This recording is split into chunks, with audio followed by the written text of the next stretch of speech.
గుంటూరు జిల్లా తాడపల్లిలో ఏపీ శాసన మండలి సమావేశాల్లో తూర్పు రాయలసీమ ఉపాధ్యాయ ఎమ్మెల్సీ పర్వతిరెడ్డి చంద్రశేఖర్ రెడ్డి గారు మాట్లాడారు. గత 20 ఏళ్లుగా చాలీచాలని జీతంతో ఉద్యోగ భద్రత లేకుండా రెగ్యులర్ ఉద్యోగస్తులకు మించి అధిక పనిభారంతో అనేక డిపార్ట్మెంట్లలో కాంట్రాక్టు ఉద్యోగులు మన రాష్ట్రంలో విధులు నిర్వర్తిస్తున్నారని అన్నారు.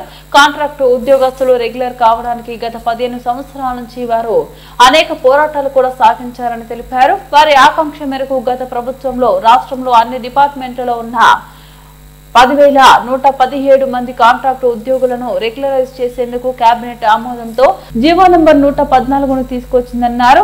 114 జీవో ప్రకారం అనేక డిపార్ట్మెంట్లో ఉన్న కాంట్రాక్టు ఉద్యోగులను రెగ్యులర్ కావడం జరిగిందని తెలిపారు. ఎడ్యుకేషన్ డిపార్ట్మెంట్ తో పాటు మిగిలిన కొన్ని డిపార్ట్మెంట్లో మొత్తంగా 7,000 మంది ఎలక్షన్ కోడ్ రావడం మరియు అధికారుల ఆలస్యం వలన వారందరూ నాడు సకాలంలో పర్మనెంట్ కాలేకపోయారని తెలిపారు.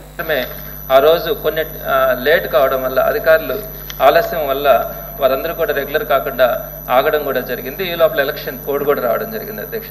అయితే గత 16 నెలల నుంచి కూడా వారందరూ కూడా ఈరోజు పోరాటాలు చేస్తూ ఉన్నారు, రోడ్ల మీదకి వచ్చి. ఇటీవల కాలం కనుక చూస్తే మహిళా కాంట్రాక్ట్ ఎంప్లాయీస్ అందరూ కూడా సుమారుగా 36 గంటల పాటు వారందరూ కూడా నిరాహార దీక్ష కూడా చేయడం జరిగింది.